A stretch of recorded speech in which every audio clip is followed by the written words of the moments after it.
cat. Baby look good when I blow out the bag. I got a jet body, hoe out the mag. Know when I step out, I blow off a bag. Hold out the cash, falling in love. Mom realizes her daughter just decapitated someone. Hey man, shout out to Dr. Insanity, man. 48-minute video. Ooh man, bro. Yeah, we in for a crazy video, man. See how it is. Tara McCauley sits beside her 19-year-old daughter, Kiara. Unbeknownst to her, both of their lives are about to change forever. How's my house a fucking crime scene? There's a deceased person in your garage. What? That's why it's a crime There's scene. a body in there? Yes. Stand up for me. Kiara is a deranged teenage killer. She just brutally killed her ex-girlfriend with a 3-foot-long sword. The body lies... Kiara is a deranged teenage killer. She just brutally killed her ex-girlfriend with a 3-foot-long sword.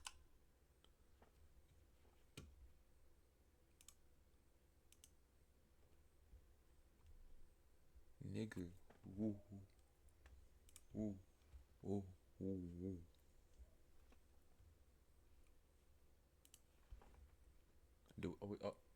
Look at this weapon, twin. Twin, look at this weapon.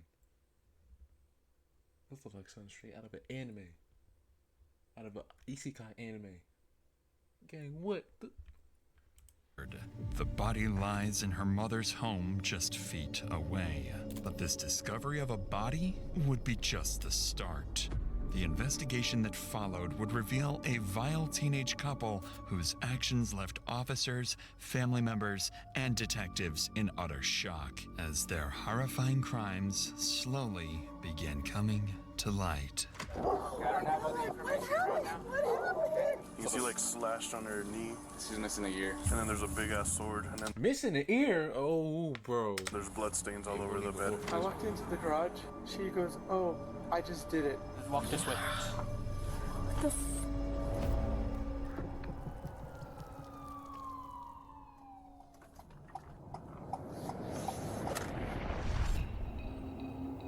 The day begins when 911 dispatch receives a call from a distressed mother. She claims that her son, 22-year-old Isaac, has just witnessed his girlfriend, Kiara, decapitate a woman inside her own home.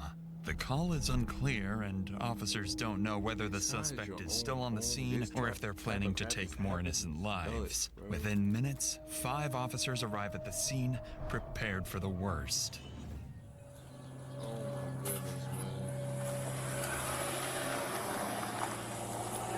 Someone on the backside from the alley. Somewhere down here, 5941. I'm getting nervous in this too. Huh? Oh, these guys Kick it in. walking on some crazy stuff. There's blood at the door. Kick the door. There's blood at the door. Police department, let me see your hands! Back up! Back up! What's going on? Who called? So someone was. And she don't even know that her son called. Where's the garage? Officers get intel that the body is inside the home's garage, directly behind them. One team will clear the primary house, while the other prepares to make entry into the garage. Without any detailed information, the officers have to proceed with extreme caution. That dog finna be traumatized. Police department! Oh no. Think it goes around, maybe? Oh no. Think it goes around.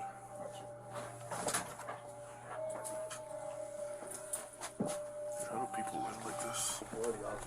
While the officers in the house find nothing of interest, the same can't be said for the team entering the garage. Who's in this garage? My fucking door!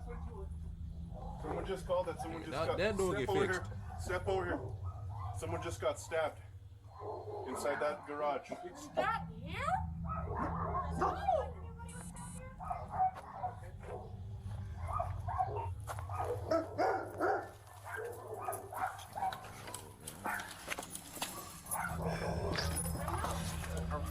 Yeah, we got one down, Santa Fe. Go back inside. Go back inside. I'm not gonna tell you again. Go back inside. Detain him, detain him. What are you talking about? Santa Fe police, Get anyone that dog out inside? of there, man. That dog finna jump for us. Watch that. Yeah, I can't. Got one down. They can't clear. He's right here by the door. In there? That back door. The garage. Can you open the garage from that side? No, it's broken. It's been broken for 10 years. Dang. Inside the garage, officers find 21-year-old Grace Jennings dead. She has a deep laceration across her neck and several slashes across her body. Tara McCulley appears completely clueless about what's happening. However, the same can't be said for her daughter Kiara. While officers continue searching the garage, body cam footage captures 19-year-old Kiara frantically explaining to her mother what happened. We have Isaac on the phone. Want to know if you guys need him? I guess he's the boyfriend. I invited her last night without even telling me. Where's he I at? got really pissed off, of course. But why would she be here if he invited her last night? Let me. So I was angry. she stayed the night Yeah. in my house? Yeah, and I'm pissed about it. Grace is not allowed here. She knows that. So, Who's Isaac's girlfriend? She is. You're Isaac's girlfriend? Yes. Okay. What are you to Isaac? Well, I'm kind of mother-in-law to be. This is your daughter? Yes, this is my daughter. Step out with me real quick. What's your name? Kiara? Grace Jennings is the ex-girlfriend of Kiara. After a violent breakup years prior, she was banned from the property permanently. According to Kiara, her current boyfriend, 22-year-old Isaac, had invited Grace to sleep over the previous night, all without Kiara's permission. She really, Isaac? Oh my god. claims this pissed her off, revealing a small glimpse as to what happened on this twisted Thursday morning. Do me a favor. This is his girlfriend. Crown from real quick. Oh, can I get some shoes on or something? Not right now. We detain at this point, okay? Did you guys have a fight or something? Can she sit down so I can put her shoes on her feet? Who else? Is there a female that lives in there? Her and Isaac. Negative, sir. Sarge. Negative. Oh. And Isaac went for a walk? Yeah. So he was going for a walk in the shower, but they were going to go on a walk. Isaac, in fact, did not go for a walk. Instead, he frantically ran to a friend's workplace after finding Grace's decapitated body, with Kiara reportedly giggling beside it.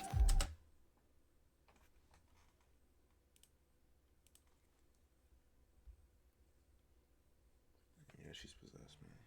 Yeah, man.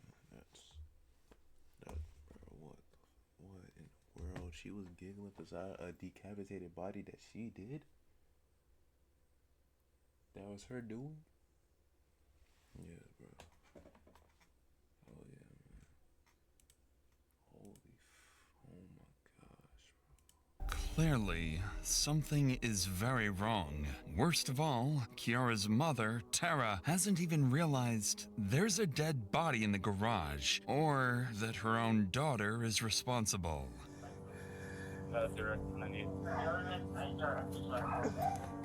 I have cats. I have to. They can't get out Unfortunately, the ma'am, house. but this is an active investigation, okay? Can So I nobody's walk going back the in the door house. somehow? No, this is a crime scene at this point. And, hey, man, them animals can wait. There's a deceased There's a person dead in your body in the garage. garage.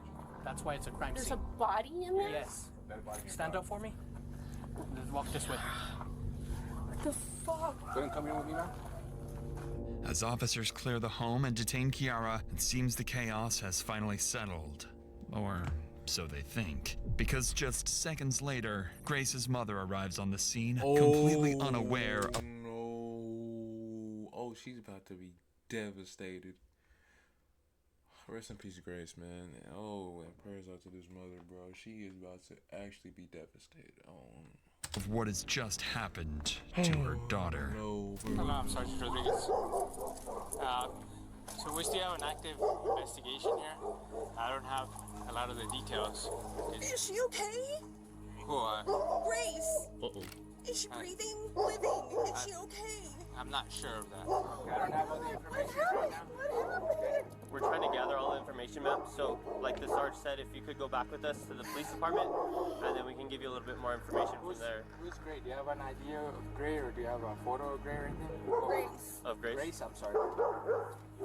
Officers continue to comfort Grace's mother. They refrain from revealing Grace was deceased, something they'd have to explain later on. I don't want that mother witness. Across town, another team of officers begins searching for Kiara's boyfriend, Isaac, the only witness to the murder and a key figure in solving the case. During the 911 call, Isaac's mother told dispatch where he was, a tech store close to Kiara's house. Using that information, officers quickly tracked him down. Alright, stay right here. Let me look around real quick. For now, officers assume Isaac is simply an innocent bystander to Kiara's brutality. However, this will soon change. Yeah, there he is. Oh my God. He's coming out. Is that Isaac? Did you call us, bro? Yes, I called. Here, come over here. You're good. Come here. You don't have any knives, any weapons on you? No. No? Just put it down for now. Just put it down. You're not in trouble, bro. Gotta make sure you don't have any weapons, okay? Here, put your hands up right here. For now, bro, just because we're... Dang, you got a lot of It dog looks hair on like his your back. girlfriend or whoever's in there Cat hair, whatever it is. is really injured. So for now, we're gonna put you under detention, okay, until we can figure this out. You're not under arrest. And who's in the garage? Who lives with you in the garage? Your girlfriend? Kiara McCully. Okay. So can you tell me how did this call transpire? How did you call us? I walked into the garage, and when I walked into the garage, she goes, "Oh, I just did it." And I'm like, And who was this? Kiara McCully. She told you that? Very calmly and everything, blood on her hands, and Okay.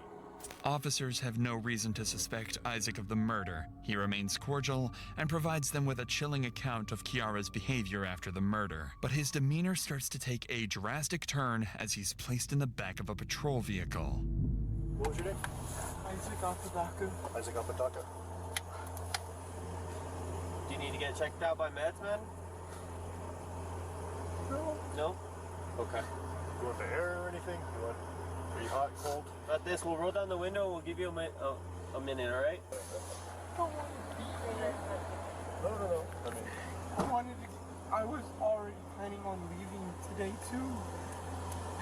I have all my stuff packed up, and I wanted to go to my mom and dad's because I'm not in a good mental space. Oh, dang. To the untrained eye, Where's that Isaac's emotions might seem like shock from what he just witnessed. This is simply not the case. Wait, what? Because Isaac was far more involved in the murder than he's letting on, and he knows it's only a matter of time before investigators start to catch on. Police end their conversation with Isaac, and both he and Kiara are transported to the Santa Fe County Police Station. With both suspects being successfully detained, detectives will begin their process of individually interrogating Isaac and Kiara. One detective will conduct both interrogations, yet they'd turn out completely different from one another. Kiara's especially takes a dark turn as she delivers answers with a chilling truthfulness. What follows is not simply an interrogation, but one of the most disturbing conversations we've ever covered. Have you ever thought about hurting her or killing her? I've had a couple dreams like that. And how would you kill her? Depending on the dream. So there's several dreams. Yes.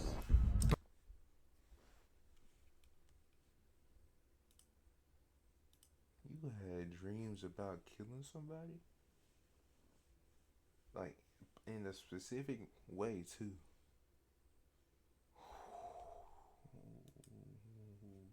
No. Oh my gosh, bro. But before the interrogations begin, the detective in charge will go to the crime scene looking to gather information from the primary officers. The detective assigned to this case is Javier Vigil of the Santa Fe Police Department. Javier is an experienced detective who, as of 2025, has been promoted to SWAT commander for SFPD. His objective at the scene is clear: to gather as much information as possible, as quickly as possible. I couldn't do that. I couldn't, be a detective and, dealing with dead bodies. Like, looking at dead bodies, bro. You gotta be one brave dude to be doing that, man. He's focused on identifying the primary suspects and determining any potential motives. Every detail will be critical in shaping the narrative he'll use during interrogation, and ultimately, in securing a confession. What he doesn't realize yet is that his investigation will prove far more revealing than anyone anticipated. You got here first? I got here first, but we all kind of walked in at the same time. I come here, and from here, you have a straight shot. So I see her, blonde girl, black t-shirt, run inside. So I call contact, I approach the door, open it. No one's answering, so we break the door down, and she's like, oh shit. The suspect's boyfriend is the one that called it. No, it's a 41 that called it in. A third party, 1041 called in. The guy's mom. And mom's like, I have no idea what happened. This one's acting a little like weird, not saying anything. So we finally detain her, cool. They go inside the garage and find the body. Mom, you see like slashed on her knee. She's missing a ear. Okay. And then there's a big like weird, not saying anything. So we finally detain her, cool. They go inside the garage and find the body. Mom, you see like slashed on her knee. She's missing a ear.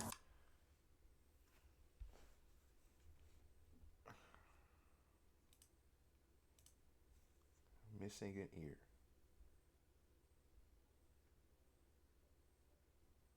She's missing an ear. Oh. Okay. And then there's a big ass sword right as you walk into the right on the dresser in it, and then there's blood stains all over the bed. Okay. Did we knock at the next door neighbors, see if anyone heard anything? Let's cross that off the list, so that's done. See if we get anyone that heard anything, and then we can take everyone back. We'll knock out our interviews, get our paper, come do our search, and then we can let go of the scene. Detective Vigil and his team go on to get further information from neighbors. This, alongside the primary officer's account, gives him a solid report to go off of. Kiara, Isaac, and the victim, Grace, had all individually dated each other at different periods. Grace and Kiara had a toxic relationship and quickly turned into enemies after their breakup. Isaac had also previously dated Grace but had a dramatic breakup after just days of being together. Isaac was 20 and Grace was just 16 during their relationship.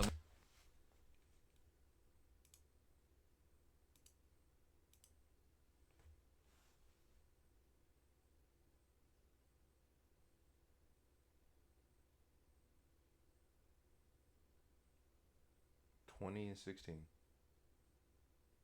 That don't work, man. Okay. No. Are you 20, bro? And she's 16. She's not an adult. No, gang. That don't work, man. Why? Why though, man? Gang, why? Relationship. During Isaac's ride to the station, he explained to officers that he had invited Grace to Kiara's house because she had no place to stay for the night. Lastly, Vigil was informed that just a day earlier, Isaac had been charged with domestic battery against Kiara. Oh my, so you beating up on your... Oh my goodness. The specifics were unclear, but these suspicious details would leave Vigil on high alert going into his interrogations. But before we continue, it's worth noting that covering stories like this, you realize just how much people are forced to carry. Fear, trauma, mountains, regret-free trust at peace. With that said, let's get back to the investigation. Back at the station, Vigil begins his day with Isaac. This is no accident. By questioning him first, the detective hopes to build a foundation of incriminating details, ammunition for the real confrontation still to come. I have no reason to believe you to be a suspect right now or anything like that. We're gonna take the handcuffs off. Is that okay with you? Yes. Okay. Well, just because everything is kind of new and developing, and like I said, we don't really know fully what's going on. I do want to advise you of your constitutional rights before we talk at all. So. Detective Vigil wastes no time in assuring Isaac he's not a suspect. But that statement is a calculated lie. As we know, Isaac had been charged with domestic battery against Kiara, a violent pattern that Vigil was already aware of. Combined with earlier details, they had every reason to view him as a suspect. Still, their strategy was clear. Avoid confrontation, keep Isaac at ease, and let him talk. So the only thing I ask is for truthfulness. I'm going to be upfront with you. I'm going to be truthful with you. I just ask that you do the same to me in return, okay? Just tell me the truth and tell me everything that happened, all right? Okay. Because it's Lonnie McCauley's house, does she live there or does she live somewhere else? She lives there. Okay. In the main house. And when you say the main house, what do you mean by that? The main house, there's a garage in the backyard that's separated from the main house. It would be... If I gave you a paper and a pen, draw it out for me, kind of show me where Jaguar Drive is, show me where the house is. The house sits in a quiet neighborhood on Jaguar Drive. Kiara and Isaac live in a makeshift room in the home's outdoor garage, while Kiara's mother stays in the main house. After mapping out the layout and where everything happened, the conversation shifts to the murder itself. This is when Isaac describes the chilling moment he found Grace's lifeless body in the garage. How long have you been living in the garage? A year and a half. Okay, let's bring ourselves to today. And I want you to kind of tell me, in your own memory, what happened from that time all the way to getting here to this interview. So from the time it began would be yesterday. We were all hanging out. Nighttime came around. We started falling asleep. Kali did not fall asleep. I was talking to Grace, who was in the garage as well. I said,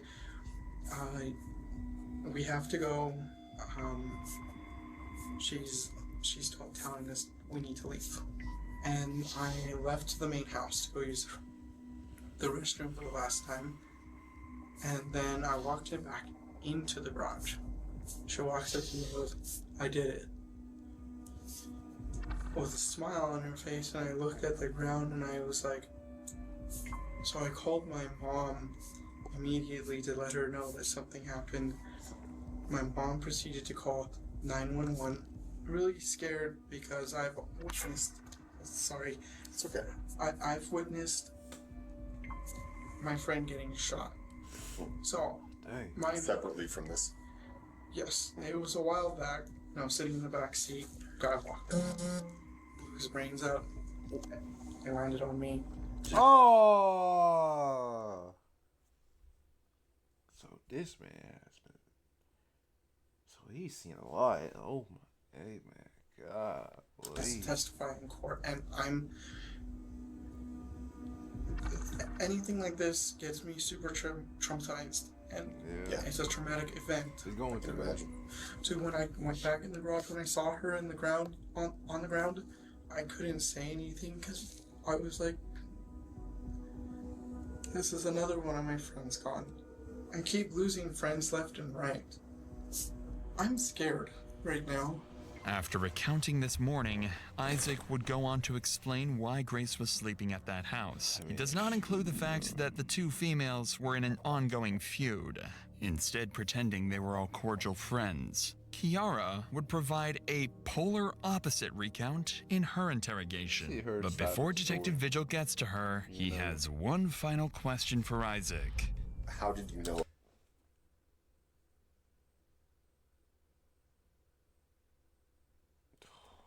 That weapon. That Kiara didn't want you guys there anymore. She woke up. She woke up from what she says she slept, but she was awake the whole time. And she turned over, told me, "You guys need to get out. I don't want you guys here." It was really freaking me out, so I was trying to get out. I was in and out of the room, trying to contact my mom to pick me up to get me out of there. What time did you guys wake up at? What time did you wake up at? I woke up at about 7:50. At what time did Kiara tell you guys had to leave? She told us we had to leave at about 8:30. Okay. And between 8:30 and to the time your mom called 911, kind of what happened in there? But when I packed my stuff, I went inside the house, which was a stupid mistake for me to go in the house, use the bathroom, and then come back and see what I saw. After you peed, you went immediately back to the garage? Yes. So around what time would you say that was at? 11:47. No, I think we got the call a little after 1:30. Yes. Kind of an hour and a half gap there. Was there a long period of time that you and Kiara were trying to figure out what was going to happen? There was a long period of time. It was when I was standing on the side of the garage. Tell me about that. I was hyperventilating, and I made the call to my mom. My mom made the call. I know I should have been the one to call. I feel like I'm going to pass out. Just take some deep breaths. I need a little break, if that's okay with you. I'll be using the restroom real quick. Sound good? Sounds good. All right. Hey, thanks for your time, Isaac. We'll be back in a bit. Throughout his interview, Isaac worked hard to portray himself as a victim, bringing up his past, the friends he's lost, and how deeply this event has traumatized him. He likely believes he's convincing, that he's playing the role well, but what Isaac doesn't realize is how quickly things are about to turn against him. By the time officers come into Kiara's interrogation room to begin the interview, she's already been left alone for more than 3 hours. Plenty of time to think. In that silence, she began forming a plan, not to deny the murder outright, but to find a way to minimize her responsibility. Kiara knows there's no escaping the fact that a murder took place. The body has been found, and all evidence points directly to her. But she's not planning to walk out innocent. She's planning to walk out with a story. If she can act as though she's mentally unstable, there's a chance she'll be deemed not guilty by reason of insanity. This, in her eyes, is a much less severe outcome, which will get her back to the real world in no time. This is a common misconception. Legal insanity isn't about acting strange after arrest. It's about your mental state at the moment of the crime. There's a chance she'll be deemed not guilty by reason of insanity. Planning to walk out with a story. If she can act as though she's mentally unstable, there's a chance she'll be deemed not guilty by reason of insanity. This, in her eyes, is a much less severe outcome, which will get her back to the real world in no time. This is a common misconception. Legal insanity isn't about acting strange after arrest. It's about your mental state at the moment of the crime. Detectives record everything, and criminal psychologists are trained to spot rehearsed behavior and malingering. Even if a judge believes you are genuinely insane, you don't go home. You go to a locked forensic hospital with no fixed release date. If you aren't genuinely crippled by mental illness, the constant observation, enforced medication, and clinical evaluations become their own punishment. Kiara doesn't realize this, so she'll begin the interrogation with confidence that she can outsmart the system. Well, yeah, she's good. Any idea why you're here today? I believe it's because somebody was found dead in my room. Where's your room at? In the garage. Garage? Yes. I was trying to make sure this wasn't a freaking dream again. It feels so weird. You believe someone was found dead in your room. Do you have any idea who that might be? Well, so I'm really tired, but last night Isaac invited my ex-girlfriend, Grace Jennings, who now is going by Yamko. I don't know anymore. I always knew her as Grace, or Rose. Kiara takes no time to begin her act, alluding that she's had dreams of murder in the past. Unfortunately for her, Detective Vigil won't pick up on this, so she'll soon make another try. I was trying to sleep, but if you were blocking memories for me again, God damn it. Sorry. Who are you talking to? My best guess is that I have DID, but I'm not 100% certain. What's DID? Dissociative identity disorder. I haven't had it actually diagnosed, but that's my best guess from my research. DID is a rare but serious mental illness affecting roughly 200,000 U.S. citizens. Kiara is not a part of that 200,000, as her DID is completely self-diagnosed. Records show she had never visited a medical facility to treat this supposed illness, nor does her family recall her ever discussing it. She'll go on to explain her symptoms, which only further prove her theatrics to the detective. There are different personalities that come out. Do you have names for them? Some of them, yeah. What are their names? There's Abby, and then there's, we call her Jinx, because she's people saying her real name. Jinx. If you say her real name, she gets mad. Then there's one personality that I haven't seen in a long time. Like, I haven't communicated with her. You haven't communicated with her? Oh, my goodness. Her name was Jess. Any other personalities? Yes. There's the little version of me, which actually responds to my biological name. She responds There's to a little Kiara. version of you? Yeah. What do you mean by that little version? Oh. It's like a little kid before bad shit started happening. We reached out to a California-based psychiatric doctor to get his opinions on Kiara's illness. He explained that Kiara showed no evident changes in voice or personality switching during the interview, something that is extremely common with DID patients. Additionally, the descriptions of her different personalities were superficial and lacking in detail, mostly limited to generic labels rather than the rich and textured indistinctions that real DID patients involuntarily manifest. It makes sense why a professional would later deem her mentally fit to stand trial. What kind of bad stuff happened in your life? I've had a bad relationship with my mom. Reason why I never wanted to see Grace, but I pissed me off by bringing her to my house. Is she alive or dead? Grace? Yeah. You don't know? I'm not sure. What do you think? Well, I'm partially hopeful for her to be dead, but I'm also like...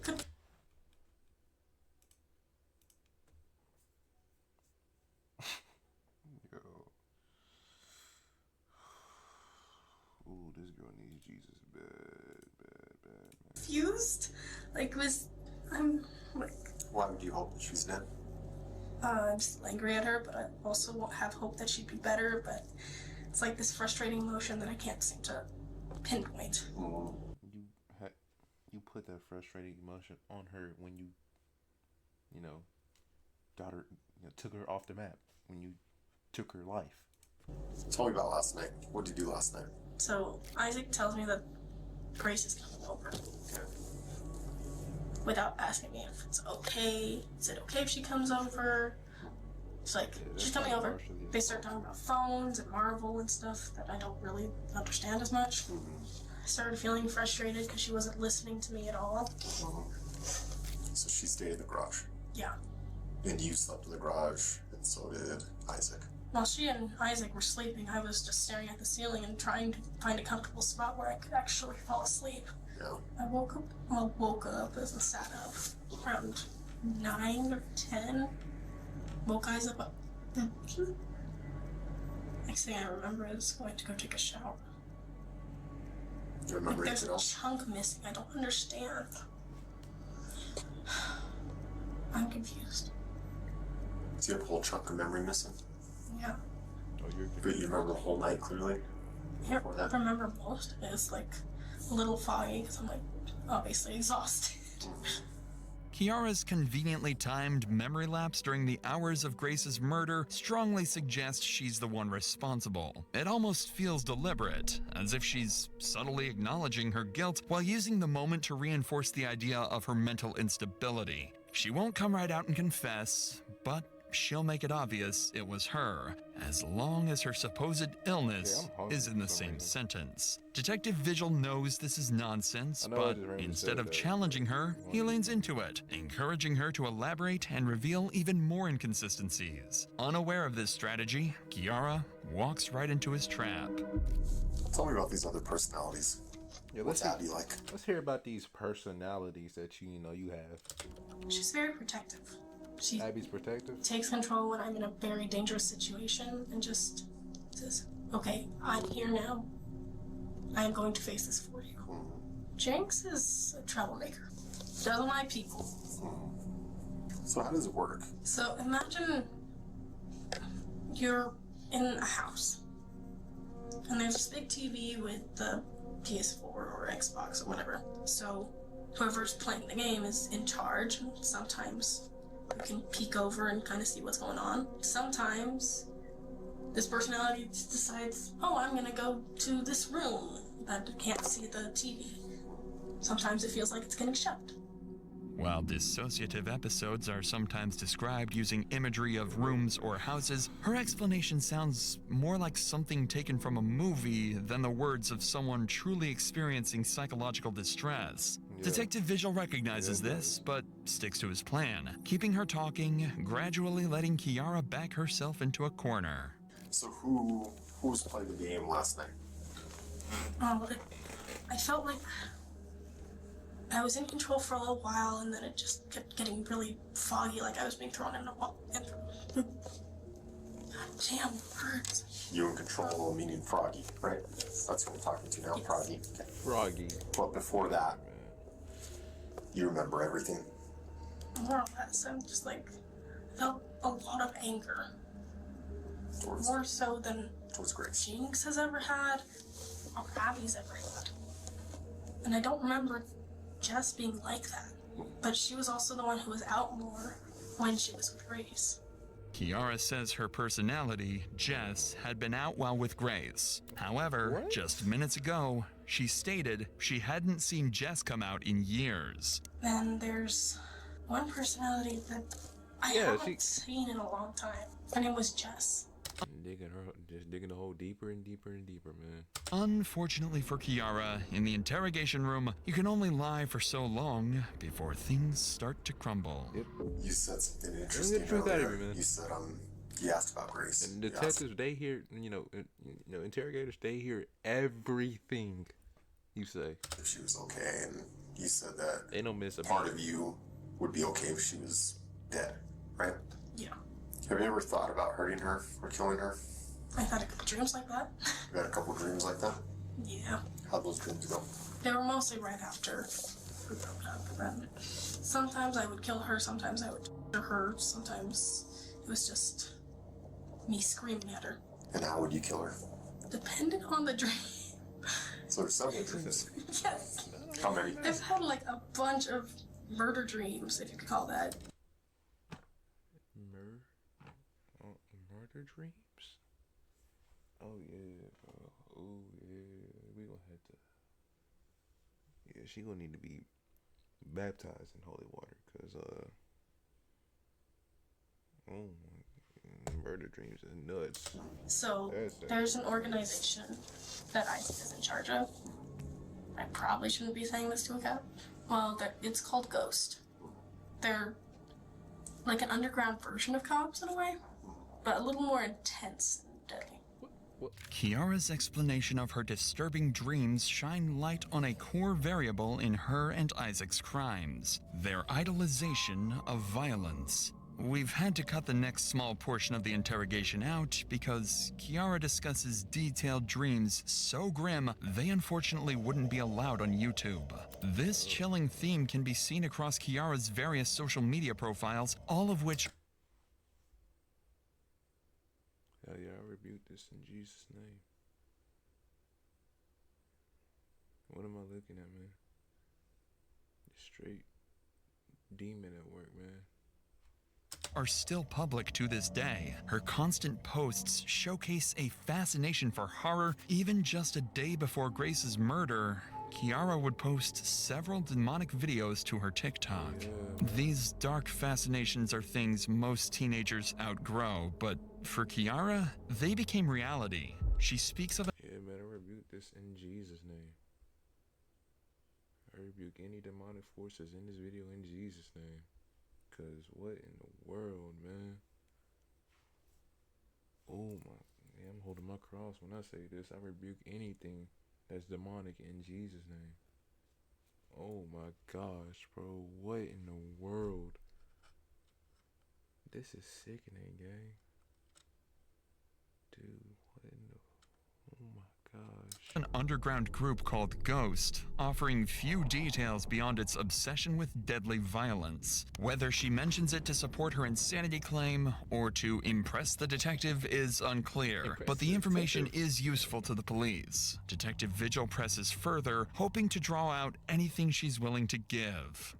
I get rid of people who are in words, in charge of trafficking, in charge of anything that has to deal with hurting kids. He kept trying to tell me, just do it, and you're gonna just kill her.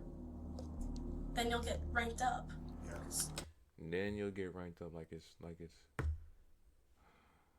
Valorant or something. Like it's COD, like it's Fortnite. Like it's Rocket League.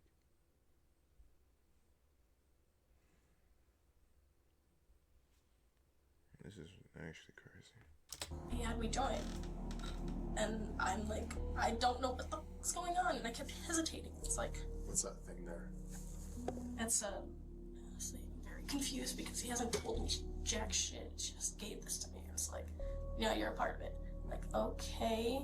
Sounds like an initiation tattoo kind of. Yeah. Some ghosts, an underground society of people that are kind of their own version of cops and justice. They kind of kill bad people. And this is kind of me trying to piece together, kind of like what you're saying, like the messages I saw too.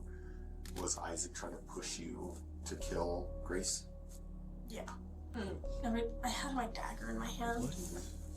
And I kept going, and then just stopped. Like, I felt a little kid's hand hold me back.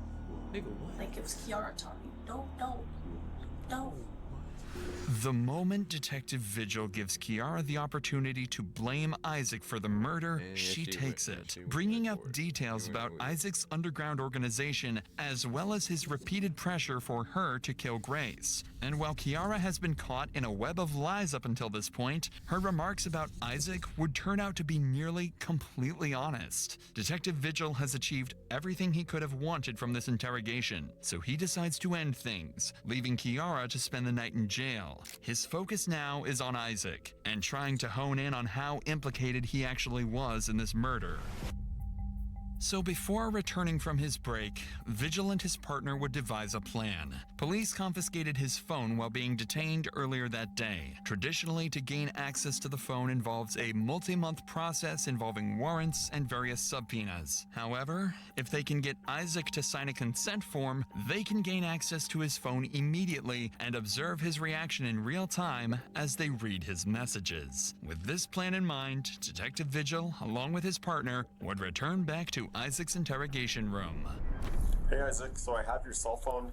I know our cell phones are very important to us because we have pretty much all our personal information on them and everything. Given that there were kind of messages and stuff, and this is still an active investigation, there is reason to believe that there is potentially evidence on your phone.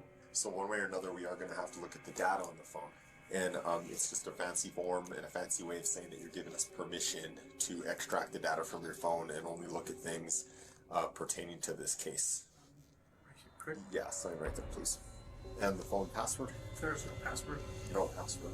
It's just a quick swipe up and that's it. Okay.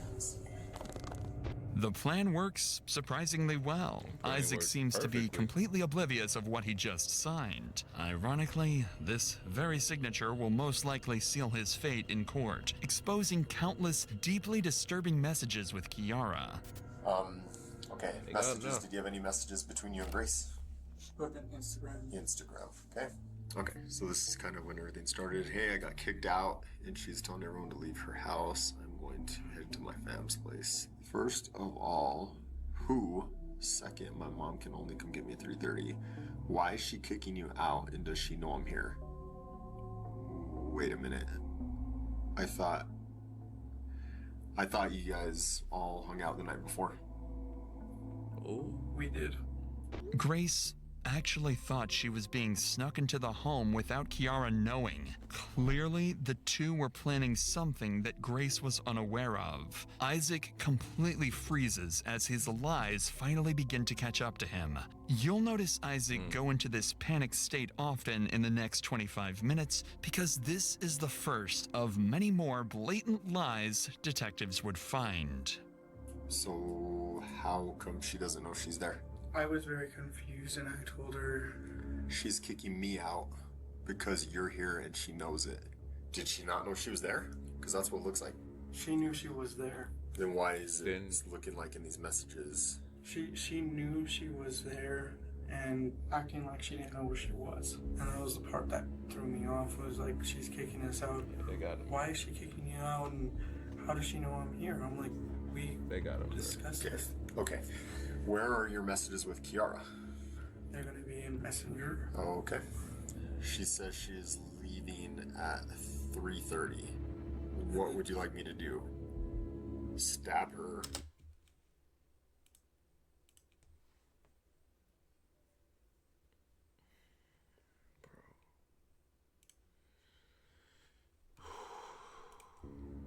I don't know. I don't have the energy to do shit. I am fake getting thrown out. You're getting fake thrown out.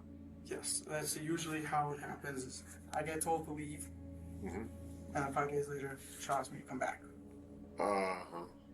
Unless I ask your mom to give me a ride to Target and you do what is needed. What do you mean you do what is needed? I have no clue from this on. From beyond here, I don't know what's going on. You don't know what's going on? But these are messages from you? Exactly. I do have another cell phone. Didn't tell you guys about, but it's still over there at the house. So you didn't send these messages? Or you did? On this, from down on, no.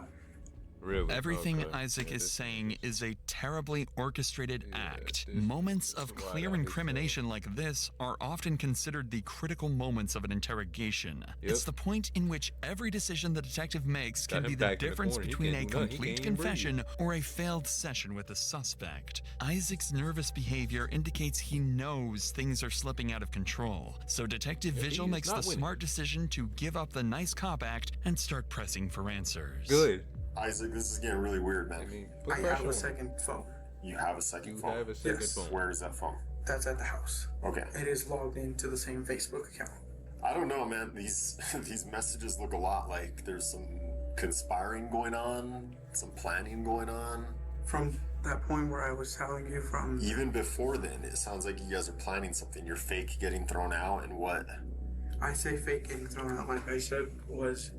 Do you want to start over? Because I'm really confused with everything that's going on. Like, you're telling me you have 2 phones now, and those other messages aren't you, and it's what you're telling me, your statement, isn't lining up with these messages. Isaac's demeanor has shifted drastically from just minutes prior. He knows how poorly things have just gotten for him. Yeah, you know he's fried, bro. Now, I told you at the beginning of this talk that we need to be truthful with this, right? I am being truthful. I do have a secondary phone. And I'm telling you the messages. I know he's done. They're from Kiara to using my Facebook from me to Kiara, but I can't quite explain how it looks. Really? Kiara to Kiara? Yes. Why would she do that? She's told me that she's wanting to ruin my life. Dagger because it's blunt? What does that mean? She asked me a question in the room, like, what is the difference between the dagger and the sword? Okay. And I messaged dagger because it's... Why is blunt better? She says you say it cuts like butter. She says just gonna stab the throat. Is that what she's trying to say? The thought. Just gonna stab the thought. Yes.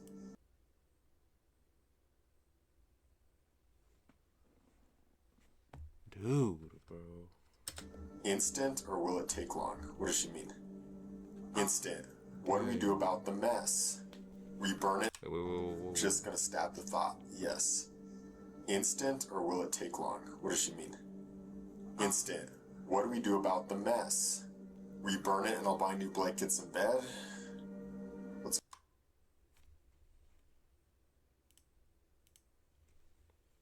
Yeah, this nigga know he's fried.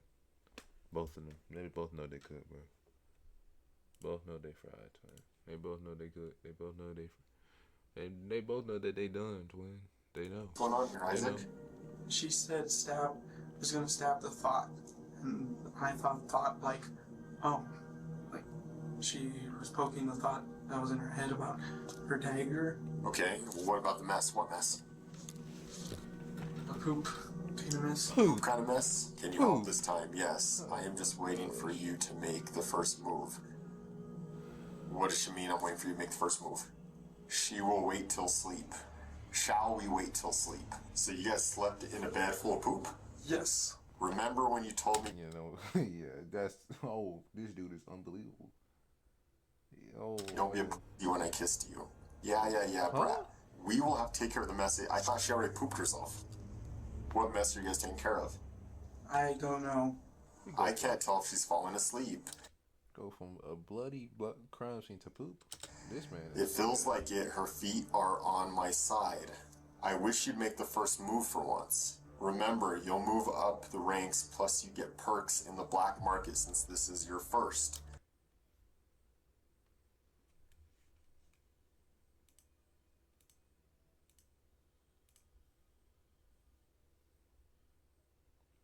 you'll get perks in the black market since it's your first. Like, this is just Rocket League or something, bro. They talking like this is a video game to murder somebody. This is just actually nuts, bro. Your first what? Holy crap, man. Isaac, what the hell happened? Yeah. I can see the messages. I'm not dumb. Yeah. This isn't the first time I've done this. What is happening? She was planning on killing Grace. I just didn't want a part of it. It doesn't seem like you're trying to talk her out of it. I was only sending a message back in agreement as I turned my back towards. This isn't agreement. Remember, you'll move up in ranks, plus you get perks in the black market since this is your first. This sounds like you're encouraging her. Right. The messages are here, dude. I know. Ain't no boy I lying. know. Did you help Kiara do this? No. No. But you knew it was going to happen. I knew it was going to happen. You knew it was going to happen. Kiara planned it out. Kiara planned it out. When? How long had this been a plan for? She had planned it out since 2020. Kiara planned to kill Grace since 2020. And then last night, Grace messages you looking for a place to stay. And that's the opportunity for this? I didn't see it as an opportunity. I saw it as an opportunity more like, let's squash everything.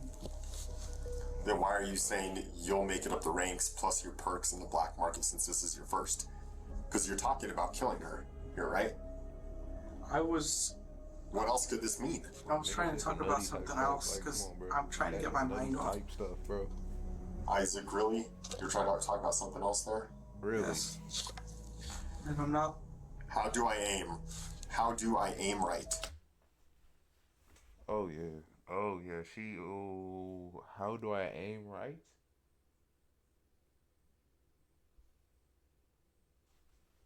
Just aim. Well, tell me what you're talking about there. That's Call of Duty. That's Call of Duty. Oh, yeah. Tell me when. Okay, I'll give a count. 6, 5, I can't yet, dude. 4, I'm shaking, dude. I know, I lose the nervous. What?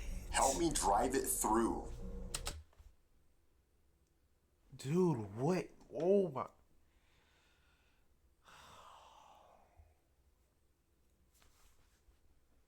Oh, my gosh, bro. Help me drive it through? She was asking me to do... To stab her. Yes. No. Help me drive the dagger through. Grace. Anger me. I'm going to pretend to sleep so it looks non-conspicuous. Tell me about all that. Those are not my messages, because... Really? Help me, just do it. Be ready to grab her or a trash bag. She is your list. Don't tell me this isn't you messaging. I know this is you messaging. It's you. Be transparent and tell me what's going on here. She had talked to me and said, so what now? And I was like, this is going to be your first way out if you just leave this alone. You're edging her to do this. What? Come on, Isaac. Isaac. You're literally encouraging her to do this, man. Like, come on, bro. Stop all these lines, man. You part of this one. Like, come on, bro. You just as psychotic as her. Whoa. Never mind. Let me not say that. But you kind of psychotic though. All these messages, man. You're gonna sit here and tell me, you're gonna look me in the eye and you're gonna tell me that you were trying to talk her out of this? I can see right here you're telling her to do it. I wish you would just stop with all the, what I feel like is you trying to figure out lies every message we go through. And things will be a lot better for you moving on if you just come out and you cooperate and you tell us everything that happened. Tell us the truth. Tell us everything. It'll be better for you. Would I be able to talk to you privately? Yes. You want her to leave? Yes. All right, take it. Isaac would request to have a private conversation with Detective Vigil, which he would oblige to. Based on police reports, Isaac would go on to admit to sending all the text messages and confess he wanted Grace dead all along, although remaining stern that he was not directly involved in the actual killing. Later that week, detectives would go on to interview both Kiara's mother as well as Isaac's. This killing came as a complete shock to everyone, who were completely unaware of the dark path their children had been going down. It sheds light on the importance of closely monitoring your children, as you never know what's going on in their lives, at least not fully. Both Kiara and Isaac were charged with first-degree murder. At first, it seemed as though Kiara's plan had worked, as a judge found her incompetent to stand trial and sent her to the New Mexico Behavioral Health Institute. However, a month later, she was deemed competent by professionals and returned back to the Santa Fe County Jail. In February 2025, Kiara pleaded guilty to second-degree murder and agreed to testify against Isaac. Prosecutors say the crime's brutality could still bring up to 30 years. Isaac initially took a plea, then in November 2024 fired his lawyers, voided the deal, and pled not guilty. Now, with a new legal team that needs to get up to speed, the start date for Isaac's trial has been pushed back once more. If found guilty, he'll likely be facing similar penalties as Kiara. They'll likely be behind bars until 2055. That was a crazy video, man. Hey, man, shout out Dr. Insanity and prayers up to both of those folk, man. That's, oh my gosh. Fucking, I made a whole deal. No, I fucking, you pay the whole rent. Switch up the country like 24 hours.